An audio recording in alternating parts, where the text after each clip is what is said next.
second part, our first topic is Newton's law of gravitation. Okay, so what is Newton's law of gravitation?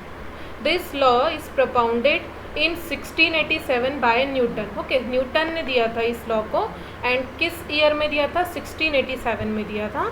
And according to this law, each particle in the universe exerts a force of attraction on other particle. that means अगर universe में कोई भी दो particle जो हैं वो एक दूसरे पे अट्रैक्शन का फोर्स लगाते हैं, वो एक दूसरे को अट्रैक्ट करते हैं. ओके, सो ये न्यूटन सेकेंड लॉ का न्यूटन्स लॉ ऑफ ग्रेविटेशन का स्टेटमेंट था कि every particle in the universe attract another particle. Okay, और कैसा फोर्स होगा? अट्रैक्शन का फोर्स होगा. Okay, and this force of attraction is directly proportional to the product of masses of particle.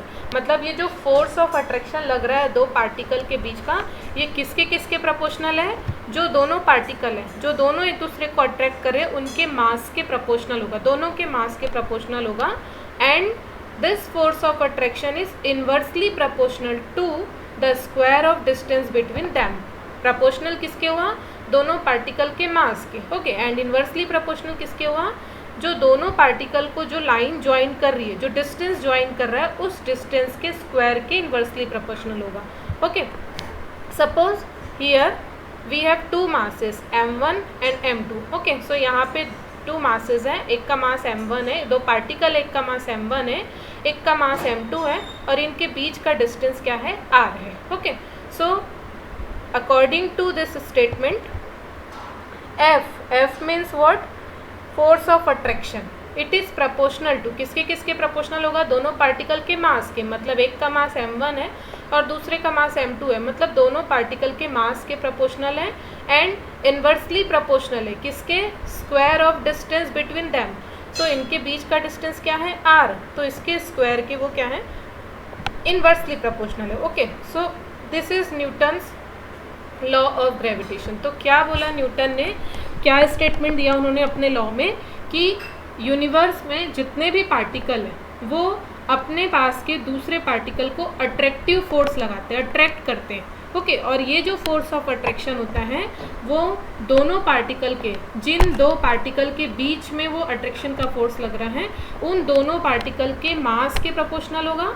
And उन दोनों पार्टिकल के बीच का जो डिस्टेंस है उसके स्क्वायर के इन्वर्सली प्रोपोर्शनल होगा. ओके, सो उससे हमको फॉर्मूला ये मिला कि F is proportional to m1 upon m2 divided by r square. Now proportional को हटाते हैं अगर हम, तो प्रोपोर्शनलिटी कांस्टेंट लगाते हैं. तो यहाँ पे प्रोपोर्शनलिटी साइन को रिप्लेस किया इक्वल साइन से, and G is proportionality constant, and here minus sign is introduced. Okay, so this gravitational force F is what? Gravitational force. So gravitational force is minus G m1 m2 by r square. Okay, यहाँ पे जो negative sign लगा हुआ है, negative sign की meaning ये है कि फोर्स जो है, जो ग्रेविटेशनल फोर्स है वो अट्रैक्टिव नेचर का है. मैंने कल की क्लास में बताया था कि जहाँ पे भी आपको फोर्स नेगेटिव मिला है, ठीक है, एनर्जी नेगेटिव मिली है, दैट मीन्स वो अट्रैक्टिव नेचर की है. और अगर पॉजिटिव है दैट मीन्स वो रिपल्सिव नेचर का है. तो यहाँ पे क्योंकि यहाँ पे फोर्स ऑफ अट्रैक्शन ही लग रहा है, क्योंकि न्यूटन ने अपने लॉ में यही स्टेटमेंट दिया है कि अट्रैक्शन का फोर्स लग रहा है. सो यहाँ पे एक माइनस साइन इंट्रोड्यूस किया गया है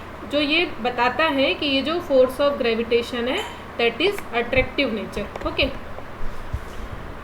सो this is the gravitational force. It is equal to minus G m1 m2 by r square. Here G is what? Proportionality constant, and it is known as universal gravitational constant. Okay, ये universal gravitational constant है. That means इसकी value fix है, 6.67 into 10 to the power minus 11 newton metre square kilogram raise to -2. ओके, तो ये इसकी fixed value है, ये यूनिवर्सल ग्रेविटेशनल कांस्टेंट है, मतलब इसकी वैल्यू फिक्स है.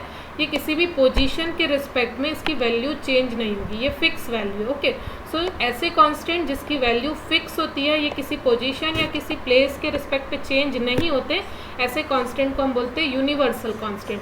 Okay, so G is a proportionality constant. It is known as universal gravitational constant and it has fixed value 6.67 into 10⁻⁻11 and ये इसकी यूनिट है। यूनिट आप इस फॉर्मूले से डिराइव कर सकते हो जी की, ठीक है। कैसे हुई इसकी यूनिट, अगर मैं जी को छोड़ के बाकी सारे टर्म को इधर ट्रांसफ़र कर देती हूँ तो एफ की यूनिट हो जाएगी न्यूटन, आर स्क्वायर ऊपर चला जाएगा तो इसकी यूनिट हो जाएगी metre square, and m1 m2 नीचे आ जाएगा। m1 m2 क्या है, मास है, ओके। और ये नीचे आ गया मीन्स किलोग्राम, तो इसकी ऊपर जाके हो जाएगा kg⁻²।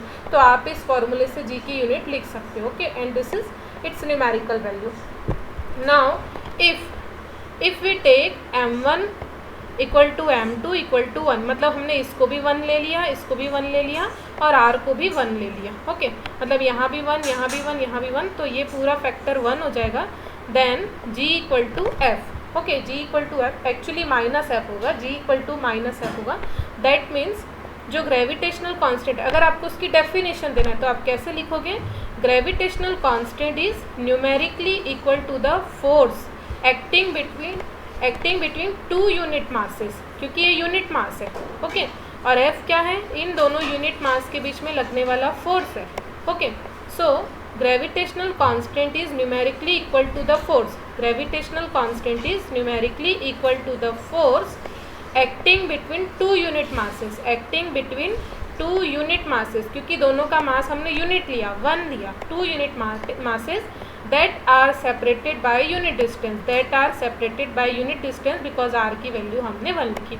सो अगर आपको डेफिनेशन लिखना होगा ग्रेविटेशनल कांस्टेंट की, सो हम सिंपली लिख सकते हैं कि जो ग्रेविटेशनल कांस्टेंट होता है ये फोर्स के इक्वल होता है। कौन से फोर्स के इक्वल होता है, जो 2 यूनिट मास के बीच में लग रहा है और वो दोनों ही यूनिट मास यूनिट डिस्टेंस पे सेपरेटेड है, ओके। सो ये ग्रेविटेशनल कांस्टेंट है।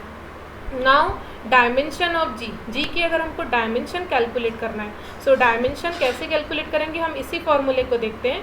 अगर मैं इस फॉर्मूले से अगर मैं जी की वैल्यू कैलकुलेट करती हूँ, सो जी को छोड़ के बाकी सारे टर्म को ट्रांसफ़र कर दो, आर स्क्वायर ऊपर आ जाएगा, सो F R square, m1 m2 नीचे आ जाएगा, तो ये नीचे आ गया m1 m2, okay.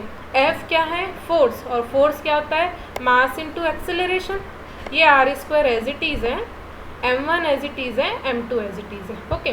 Now dimension of G, सबसे पहले हम इसकी डायमेंशन लिखते हैं मास की। तो जो हम डायमेंशन लिखते हैं उसमें m, l, t 3 आपके पास पैरामीटर होते हैं। m means mass, l means length and t means time, okay. ये बहुत बेसिक है। तो यहाँ पे m को आप क्या लिखोगे, m मीन्स जस्ट मास है तो m⁻⁻1, m में मास है मतलब लेंथ नहीं है, टाइम नहीं है, तो यहाँ पे m के प्लेस पे हमने इसकी डायमेंशन लिख दी m⁻⁻1।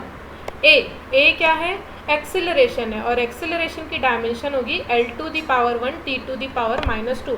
अगर आपको a की डायमेंशन ऐसे याद नहीं है तो आप a के प्लेस में वेलोसिटी डिवाइडेड बाई टाइम लिख के आप उसकी डायमेंशन लिख सकते हो, ठीक है। तो ये मैंने डायरेक्ट लिख दिया, एक्सेलरेशन की dimension l⁻⁻1 t⁻⁻², are square, are क्या है, एक डिस्टेंस है, एक लेंथ है, ओके। सो लेंथ है, इसका मतलब इसकी डायमेंशन हो गई l⁻², क्योंकि यहाँ पे स्क्वायर है इसलिए यहाँ पे पावर 2 हो जाएगी, and divided by m1 m2, m1 भी मास है, m2 भी मास है, तो इन दोनों को मिला के डायमेंशन हो गई m⁻², ओके। अब इस पूरे इक्वेशन को कंबाइन कर लो, यहाँ पे m नहीं है, यहाँ भी m नहीं है, सिर्फ यहाँ पे m है और यहाँ पे m है, तो m⁻1 और ये पावर ऊपर जाएगी तो माइनस हो जाएगी, तो m⁻1 - 2 मतलब m⁻1, ओके। l⁻1 l⁻2 और नीचे l है ही नहीं, मतलब l⁻1 l⁻2 ऐड हो गया तो l⁻3 हो गया, t⁻2 कहीं पे भी और t नहीं है इसलिए हम सिंपली इसको लिख देंगे t⁻2। So this is dimension of G. या तो आप इसको डायरेक्टली याद रख लो, या अगर आपको याद नहीं होता है तो आप इस फॉर्मूले से जी की डायमेंशन कैलकुलेट कर सकते हो, okay. So this is the dimension of ji.